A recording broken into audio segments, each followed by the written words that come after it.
con lo que conozco, con un signo de relativa interrogación. Después de Dos Bocas estuvo el Potrero del Llano. Este nombre, se recordarán, también era de un barco que hundieron en la Segunda Guerra Mundial y que es una de las razones por las cuales México se declara en estado de guerra con el Eje. Pues Potrero del Llano era uno de los grandes orgullos. Ese sí lo controlaron, ese sí produjo lo que tenía que producir y muy bien.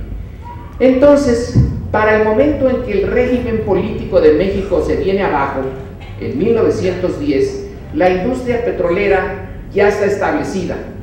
Es una industria europea y norteamericana cuyos mercados no son mexicanos. Producir combustible para los ferrocarriles es una tarea secundaria.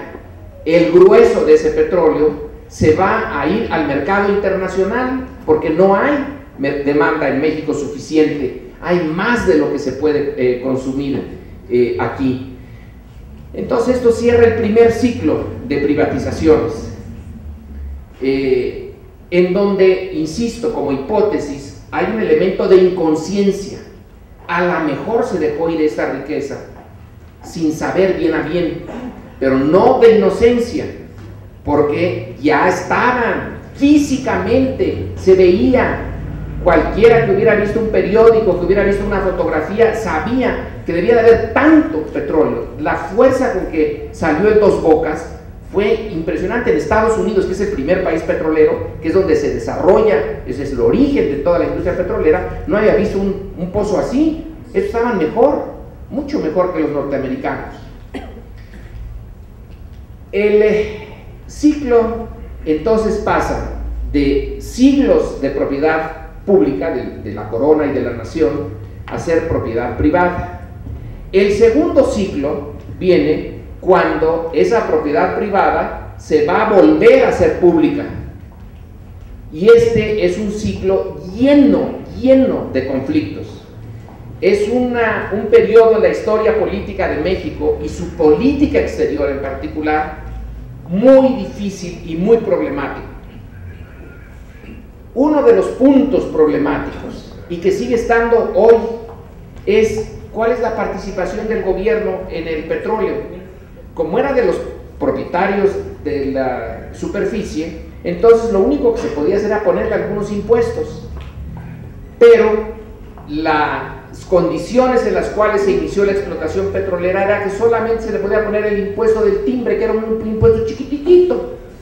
Se compraba un timbre en la Secretaría de Hacienda y se le ponía el documento donde se decía, bueno, pues son tantos barriles y aquí está, pago mi impuesto del timbre, listo, nada más. No había ninguna otra cosa que hacer. Pero es el momento en que estalla la revolución y que el Estado mexicano necesita muchísimos recursos, nada más para sobrevivir. Estoy hablando del Estado durante el gobierno de Madero. Todavía existe el Estado, va a desaparecer. Hay un momento en que el Estado desaparece en México. Es un fenómeno raro para el siglo XX, que de repente un país no tenga Estado. No somos el único caso, pero sí es un caso interesante. Pero incluso cuando el Estado desaparece, las facciones que se están peleando por su dominio necesitan muchos recursos, nada más para sobrevivir. Y la industria que va creciendo, pero enormemente para arriba, es la industria petrolera. Pero no le pueden poner impuestos, porque las condiciones iniciales le dieron la propiedad absoluta, no una concesión, y le dijeron nada más un solo impuesto, el del timbre. Eso va a llevar a un choque sistemático constante, muy moderado al principio, entre el gobierno de Madero y los petroleros. Les puso un impuesto de 20 centavos por tonelada de petróleo. Pusieron el grito en el cielo. Esto es algo inadmisible. Las condiciones están pactadas. No se puede cambiar las condiciones pactadas. Pensemos en lo que viene. Cuando pacten los de aquí hoy con los equivalentes al Águila y al Agua Azteca, todo lo pactado tiene detrás dos apoyos: el de la empresa misma, que era importante, y el de su gobierno. Y si el gobierno es importante, y sobre todo si es el norteamericano, pues vaya que sí es importante. Entonces se tiene mucho apoyo político para mantener el statu quo, pero la revolución quiere cambiar el statu quo. Entre los choques que tiene Madero con los norteamericanos en 1902, en 1913, tiene varios. Uno de ellos es por el petróleo.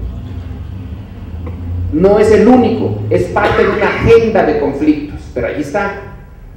Entonces, ¿cómo explicar la reacción de los norteamericanos, del gobierno norteamericano, del presidente Taft y de su embajador Henry Lane Wilson? Pues en parte porque resisten los cambios en la política petrolera. Y como el Estado no es el dueño del petróleo, si fuera el dueño, podría, como a los mineros del cobre, del acero, de la plata, etcétera, negociar con ellos. Después de todo, es el dueño original. Pero en este caso ya no es el dueño. Se le está pidiendo que paguen impuestos a alguien que considera que esa es su propiedad, absoluta, total, completa, indiscutible. Eso es lo que dejó don Porfis. Entonces, lo que va a hacer Madero es empezar a meter ahí un poquito, empujar un poquito, bueno, un tantito de sus ganancias, que están creciendo enormemente. Se podría decir, el petróleo no solamente es impuesto, es creación de puestos de trabajo, es verdad, pero es una industria que requiere poco trabajo, requiere trabajadores especializados, pero no muchos. En realidad, la riqueza que el petróleo genera es después de haber sido extraído y de haber sido vendido, es como combustible de algo más importante. Pero en México era combustible ¿de quién? Pues de los ferrocarriles y unas cuantas empresas que ponían lámparas en las ciudades, pavimento, nada. La gran maquinaria que usaba el petróleo estaba fuera de México, muy afuera. Entonces el petróleo expande su importancia económica en áreas que no son México. Entonces una riqueza no renovable que se sale de aquí y alimenta a Estados Unidos y a Europa. Con la Primera Guerra Mundial las cosas se ponen todavía más interesantes. Se requiere muchísimo más petróleo. Y saca petróleo y ¡bum! Va arriba la producción. ¿Pero a quién beneficiaba ese petróleo? Bueno, pues a los europeos que estaban decididos a suicidarse y a acabarse entre ellos y a que no quedara un solo europeo, y a los Estados Unidos. A México le beneficiaba muy poco, como creación de trabajo, como creación de demanda. Sí, los trabajadores tenían sueldos y los sueldos se van a pagar a la tienda y consumen algo, etc. Pero son unos cuantos trabajadores. En un país de 16 millones de habitantes, son apenas unos cuantos miles. Por ahí no va a gran cosa. Entonces hay los impuestos para que el gobierno, bueno, en ese momento el gobierno no hacía nada, porque el gobierno solamente se gastaba el dinero en su propio maquinaria de guerra también, desperdiciaba, pero en fin, la Revolución Mexicana se alimentó en parte con el dinero petrolero, pero las empresas petroleras no querían darlo. Viene el conflicto, Madero cae, viene el golpe militar, viene la fragmentación de México, viene la desaparición del Estado mexicano por un tiempo. Y se reúne la facción dominante, la carrancista, en Querétaro en 1916. Y ahí se ponen a discutir mil cosas, algunas bastante ridículas para nosotros. Bueno, no ridículas, pero no eran muy importantes en ese momento. Era sobre todo el tema de la iglesia, que ya visto a la distancia, pues no pareció tan ridículo, pero visto en ese momento era como la lucha del siglo XIX rehecha en 1916, pero si la iglesia ya estaba derrotada. Bueno, duro con que sí tienen derecho a estar en la educación, sí tienen derecho a votar, sí tienen derecho a vestirse, sí tienen todo. Y a algún momento se pone, bueno, la reforma agraria era importantísima, alguien propone nacionalizar el petróleo. No se discute nada. Los constituyentes de Querétaro les pasa por aquí. Sí, que se nacionalice.